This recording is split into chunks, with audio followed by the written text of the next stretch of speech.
ইসির এই যে তদন্ত কর্মকর্তা এখানে যারা আছে এরা যেন মঙ্গল গ্রহ থেকে আসছে। জুলাই গণ অভ্যুত্থানের যোদ্ধাদের চিনে না, এরা কেন এখানে বসে আছে?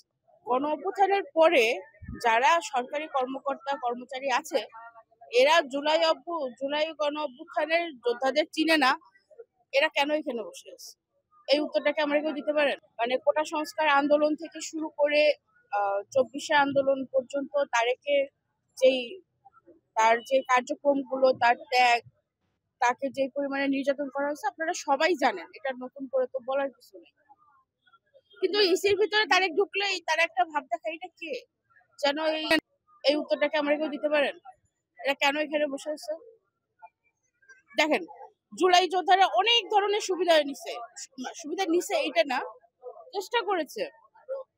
যারা অসুস্থ, যারা শহীদ, বিভিন্ন ডকুমেন্টারিতে তাদের নাম, বিভিন্ন আর্থিক সহযোগিতা, তারে কোথাও কিচ্ছু করে নাই। ও আসলে এগুলো চায় না। সে শুধু তার মানে আমার ব্যক্তিগত জীবনে আমরা কি করি সেটা আলাদা বিষয়। মানুষের এক এক ধরনের চাহিদা থাকে, প্যাশন থাকে। তারেক রাজনীতি করতে পছন্দ করে, সেখান থেকে সে রাজনীতি করে এবং তার যে চিন্তা ভাবনা, সে যেই ধরনের যে বাংলাদেশকে নিয়ে চিন্তা করে, আমরাও মনে করি যে না আসলে তারেকের চিন্তা ভাবনা ডিফারেন্ট, সে রাজনীতি করুক। এই চাওয়াটা কি অন্যায়? হ্যাঁ, দেখেন কি পরিমাণে সাইবার হ্যারাসমেন্ট করে। এখানে এসে তারেক আজকে অনশনে বসছে। এই অনশনটা আপনাদের মনে হচ্ছে যে নিবন্ধন পাইনি এই জন্য অনশন, নিবন্ধনের জন্য অনশন, নিবন্ধনের জন্য অনশন। এই নিবন্ধনের জন্য অনশনটা মানে কি? আম জনগণ পার্টি নামে ডেস্টিনির রফিকুল আমিনকে কি করে নিবন্ধন দিল ইসি? আমার বলেন, আপনারা এই সাংবাদিক, কতগুলো সাংবাদিক এখানে, আপনারা মাঠ পর্যায়ে দেখছেন রফিকুল আমিনের কোন ধরনের প্রোগ্রাম দেখছেন? মাঠ পর্যায়ে তাদের কোনো প্রোগ্রাম? তারা নিবন্ধন পায় টাকা।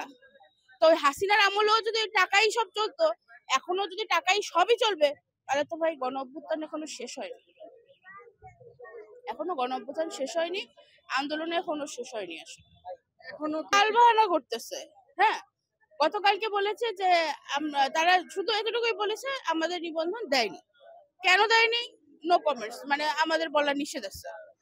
তারেক কেন এতটা মানে ট্রমাটাইজড হয়েছে যে নিবন্ধন দেয়নি? তারা আমাদের বলবে যে আমাদের 120টা কমিটি চাহিদা ছিল, আপনাদের কাছ থেকে আমরা 2টা পাইছি, 4টা পাইছি, 5টা পাইছি, 50টা পাইছি, বলবে তো?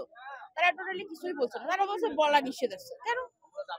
মানে এখানে কি বলা নিষেধ আছে? মানে কি এখানে কি জমি জমা সংক্রান্ত কোনো মানে দেন দরবার চলছে? এই আর কি অবস্থা। সর্বশেষ আপনাদের এই যে দাবিটা নিবন্ধন না পাওয়ার আগ মুহূর্ত পর্যন্ত থাকবে কিনা এই অনশন কর্মসূচি, আপনি ওনার স্ত্রী হিসেবে বিষয়টাকে কিভাবে দেখছেন? তারেককে আমি গতকালকে থেকে বউ হিসেবে, স্ত্রী হিসেবে তারেককে আমি আমার বাচ্চাটা অনেক বিরক্ত করতেছে। বাবা কই কালকে রাত্রে অনেক বিরক্ত করছে। আমার বাসার লোকজন কালকে সারা রাত জেগেছিল। আমার শ্বশুর শাশুড়ি, আমার বাবা মা সবাই অনেক পেরেশানি দেয়। তো আমি তারেককে অনেকবার বলেছি যে তারেক রাজনীতি করার কি প্রয়োজন? মানে আমি তাকে বলছি, একবারও বলি নাই তুমি সরে আসো। মানুষের ব্যক্তিগত চাহিদা থাকে, পছন্দ থাকে, সেখানে তো আসলে হস্তক্ষেপ করার কিছু নাই।